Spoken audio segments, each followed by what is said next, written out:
الحمد لله معز من أطاعه ومذل من عصاه، وأشهد أن لا إله إلا الله وحده لا شريك له لا رب غيره ولا معبود بحق سواه، وأشهد أن محمدًا عبده ورسوله أفضل نبي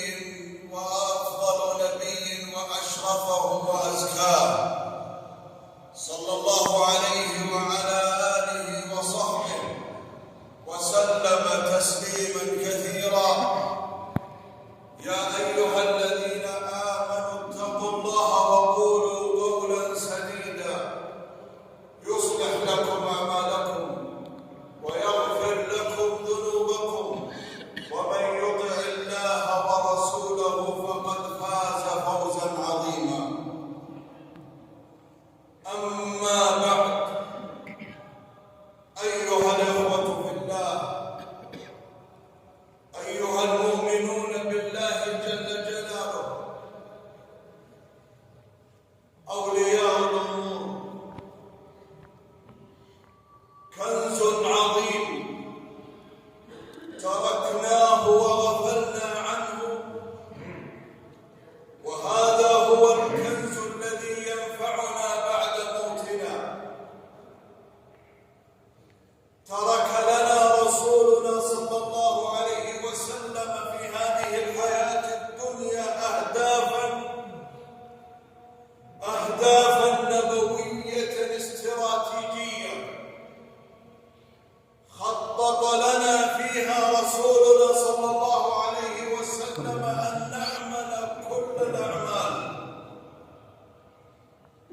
كل الأعمال من صلاة وصيام وزكاة وحج وصلة أرحام وقراءة قرآن وغيرها من العبادات والطاعات، لكنه صلى الله عليه وسلم رسم لنا وحدد لنا 3 أهداف وأعمال رئيسية ونحن سائرون في هذه الحياة الدنيا ألا نغفل عنها. وإن كنا نعمل الطاعات والعبادات إلا أن هذه الأهداف ال3 أن نسعى إلى تحقيقها. ذكرها النبي صلى الله عليه وسلم في 3 كلمات،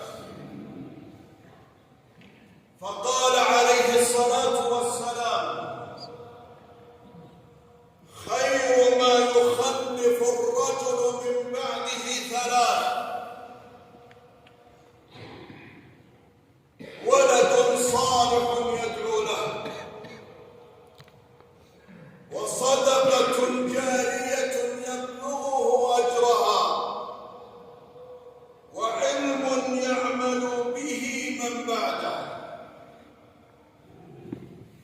فدعونا أيها الإخوة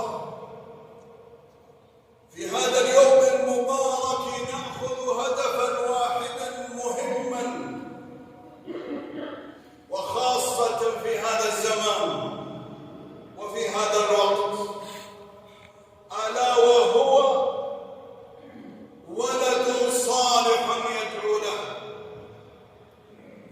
هذا الهدف وهذه الكلمة الأولى من رسول الله صلى الله عليه وسلم، ولد صالح يدعو له، لا يخاطب فيها الآباء فحسب، بل يخاطب فيها الآباء ويخاطب فيها الأبناء. فهؤلاء الآباء لهم آباء أيضا يحتاجون دعواتهم ويحتاجون صلواتهم ويحتاجون استغفارهم، وكذلك الأبناء لهم آباء أيضا كذلك في هذه الحياة، وبعد الممات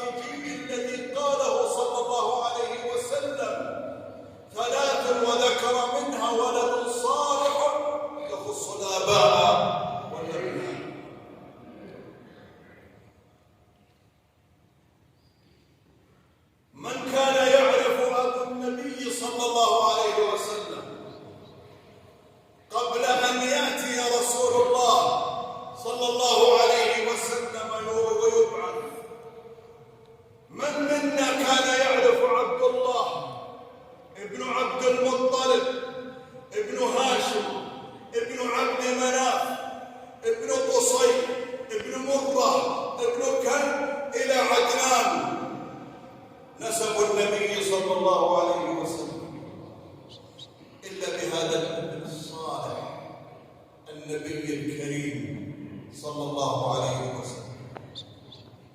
فالابن الصالح يا أيها الأب ويا أيها الإخوة الكرام هو الذي يرفع رأس أبيه وأمه وقبيلته. فضياع هذا الهدف الذي دلنا عليه رسولنا صلى الله عليه وسلم في حياتنا ولد صالح يدعو له، جعلت بعض الأفكار تدخل علينا منها. يكفي أن يكون لنا ولد أو ولدين بحجة صعوبة تكاليف الحياة وصعوبة الرزق. هكذا تسللت في نفوسنا ومخيلاتنا وأذهاننا أن لا نحتاج أكثر من ولد أو ولدين. وما علم هذا المسكين الفقير بقول الله تعالى: نحن نرزقكم وإياهم. وفي آية أخرى قال: نحن نرزقهم وإياكم. وقال الله تعالى: فورب السماء وفي السماء رزقكم وما توعدون. وفي السماء رزقكم وما توعدون فورب السماء والأرض إنه لحق مثل ما أنكم تنطقون. وقال الله تعالى: وما خلقت الجن والإنس إلا ليبحثوا عن أرزاقهم ويتعبوا أنفسهم في بحثهم عن المعيشة. كلا وما خلقت الجن والإنس إلا ليعبدون ما أريد منهم من رزق وما أريد أن يطعمون إن الله هو الرزاق ذو القوة المتين. فضياع هذا الهدف ولد صالح يدعو له. لا ندري أيها الأخوة من أي الأبناء ينفعنا ومن أي الأبناء والبنات أقرب إلينا نفعا كما قال الله: فالأولاد ثروة وكنز وعز في الدنيا والآخرة. كم من ولد عز والداه، وكم من ولد خدم أمه وأباه، وكم من ولد أنفق على أبيه وأمه، وكم من ولد أكرم أبوه وأمه بما لا يستطيعونه الآباء والأمهات بأنفسهم. فالمسألة كبيرة يا عباد الله، والقضية خطيرة على الوالدين وعلى الأب بالدرجة الأولى. قال صلى الله عليه وسلم: اسمع لهذا الحديث: إذا مات ابن آدم انقطع عمله عنه إلا من ثلاث: صدقة جارية وعلم ينتفع به وولد صالح يدعو له. انقطع عمله أي ختم على ما كان يعمله من الخيرات فلا يزاد عليه. تتوقف الحسنات والسيئات بعد موت هذا الإنسان. فتلك الصلاة التي كان يصليها توقفت حسناتها، وتلك الصدقات التي كان يوصلها إلى الأيتام والمساكين في حياته توقفت تلك الحسنات. ختم على ما كان عليه من عمل ومن خيرات فلا يزاد عليه إلا من ثلاث: عمله فيها لا ينقطع بموته، بل يستمر ويتجدد له أعمال صالحة بعد موته بهذه الثلاث.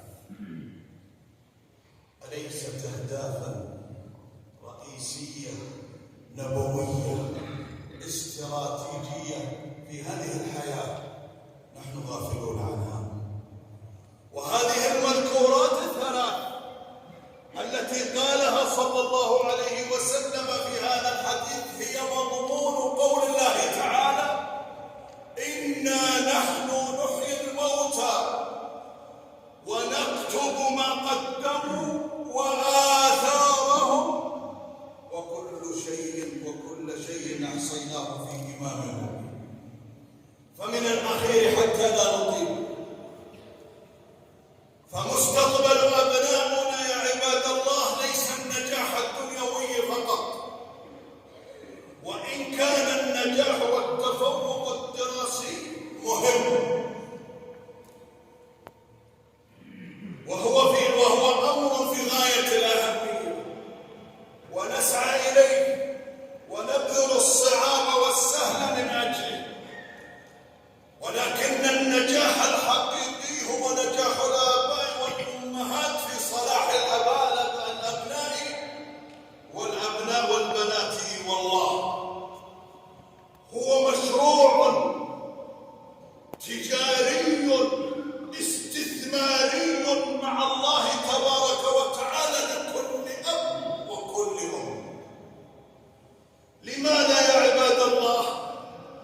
لأن الذرية والأبناء أيها الأحبة في القرآن الكريم إما أن يكون ذرية صالحة، وإما أن يكون الأبناء أعداء لآبائهم وأمهاتهم، وإما أن يكونوا فتنة وابتلاء، كما قال الله تعالى: إن من أولادكم وإن من أزواجكم وأولادكم عدوا لكم وإنما أموالكم وأولادكم فتنة. فليس كل الأبناء نعمة. انتبه لهذا الكلام وهذه النقطة. فليس كل الأبناء نعمة، وليس كل الأبناء ينفعنا بعد موتنا. بعض الأبناء أيها الآباء هم العدو الأشر، بل ربما حرمنا النعيم في الآخرة بسبب هؤلاء الأبناء. يا الله ما أجملها من دعوات صالحات. إذا رأينا ذلك الابن الصالح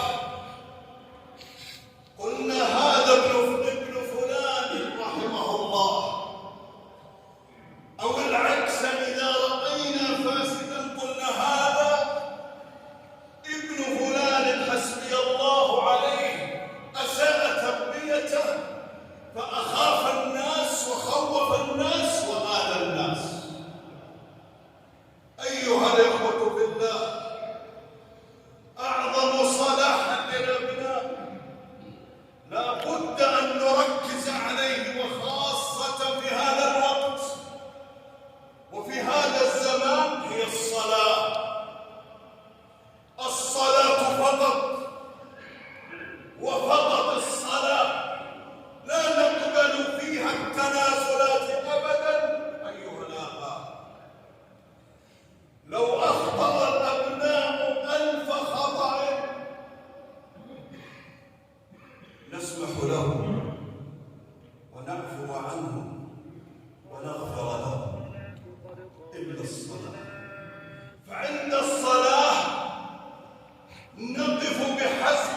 بما كسبت رهينة إلا أصحاب اليمين.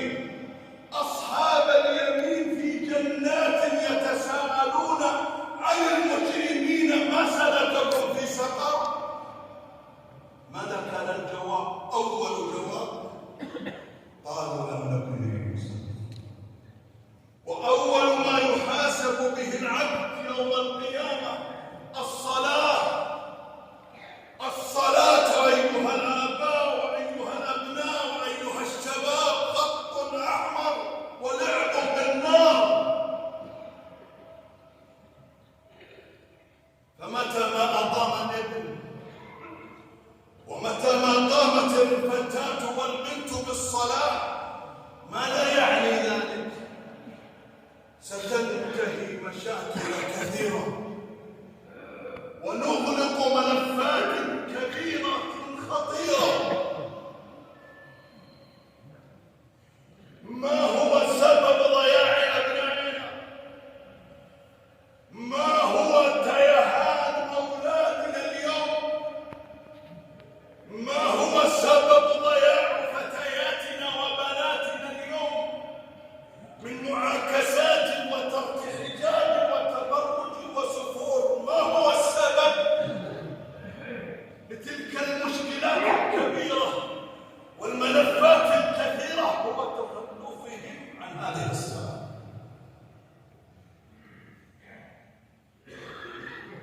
فالتخلف تخلف أبنائنا عن الصلاة يفتح ملفات خطيرة كالشرط والسجون والصحبة السيئة والمخدرات التي أوجعت رؤوس الآباء والأمهات بسبب أن الأبناء تخلفوا عن هذه الصلاة. بالله عليك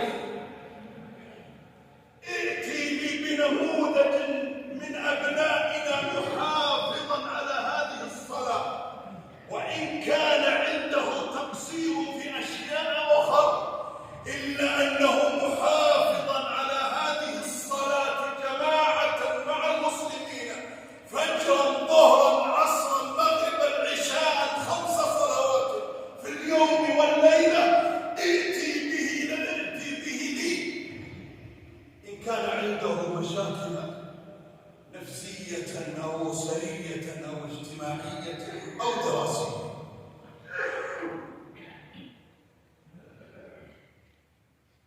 ولكنها حقيقة مؤلمة والله تؤلم الجميع.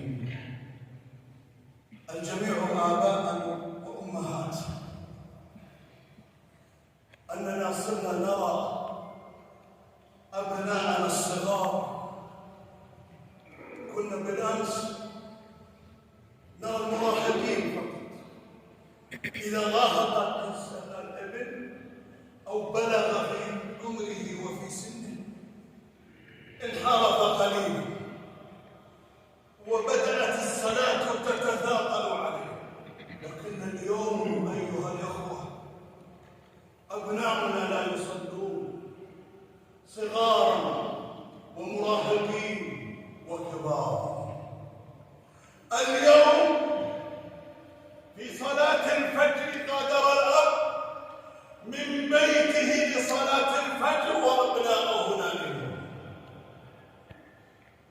وأول من يستفيد من صلاح أبنائنا واستقامتهم على هذه الصلاة نحن الآباء والأمهات يا عباد الله. الصلاة كفيلة بإنهاء كثير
سوف يضيعنا تحت الأرض وعند رب العالمين.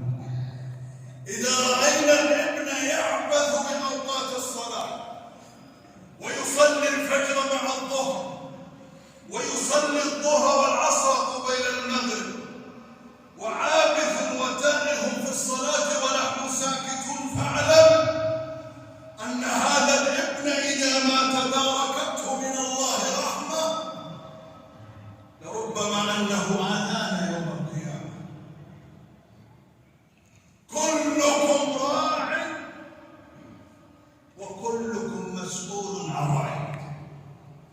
بعض الآباء مشغول بالبيع والشراء، وبعضنا حتى بيعا وشراء ليس عنده، لكنه مشغول بجلسات الدين والقال والاستراحات والذهاب والسفريات والكشتات والبر والوديان والشعاب، وتاركا ذرية تعبث بالصلاة.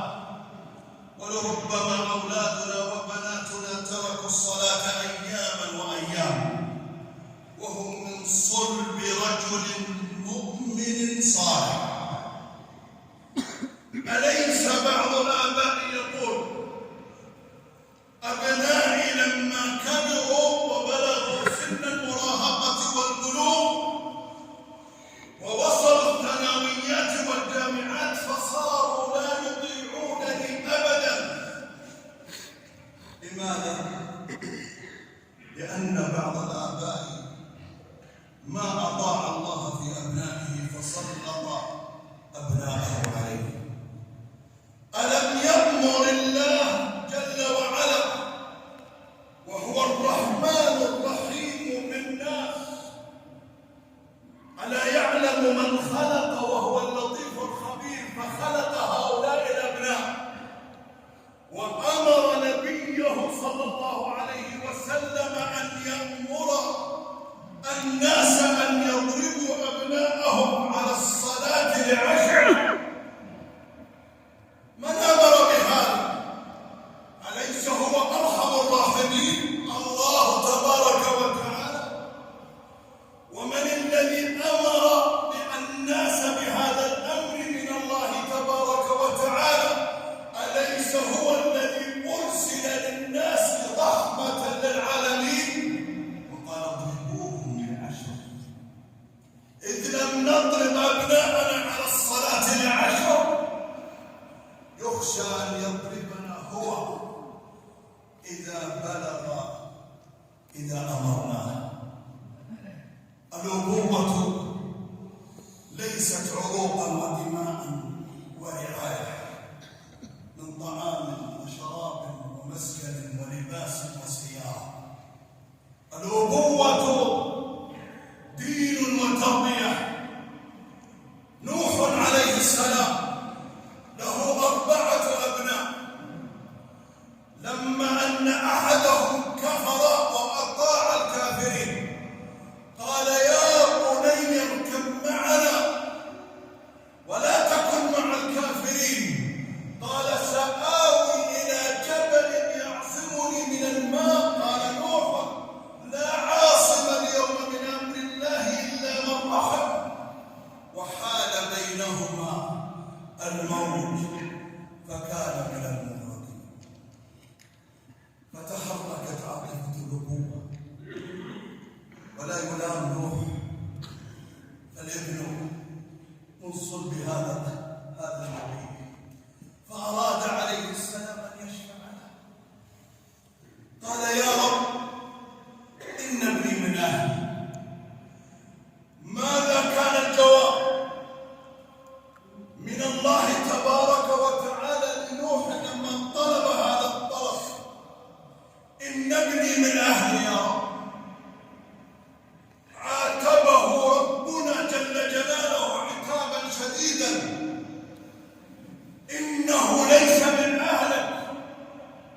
إن هذا الذي تطلبه يا نوح بالشفاعة ونجاة الابن مع غرقه مع الكافرين إنه عمل غير صالح.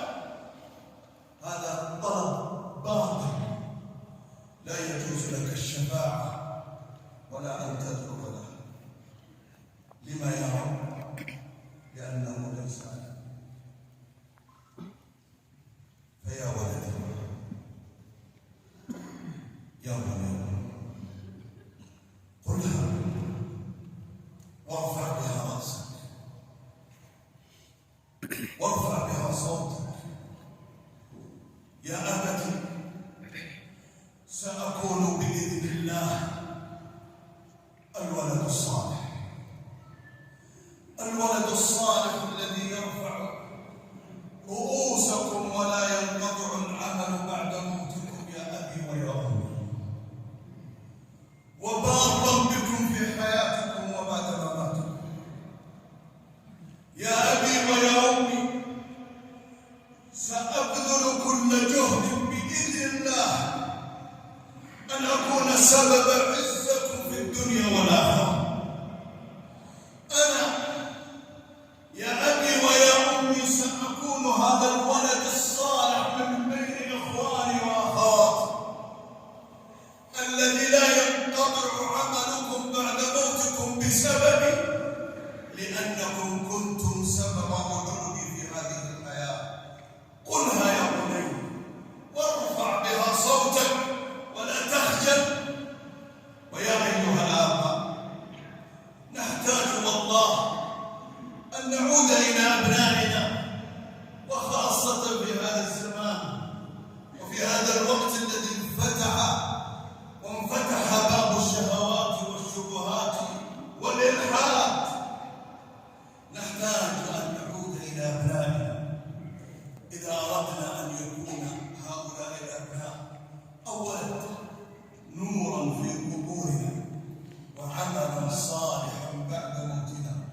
أولا بالدعاء لهم، أن نقول اللهم حبب الإيمان في قلوب أبنائنا، اللهم يا رب كره الكفر والفسوق والعصيان في نفوس أولادنا، وأن نعبدهم لله تبارك وتعالى الذي خلقهم، وأهمها الصلاة بحزم ورحمة. أقول الذي سمعته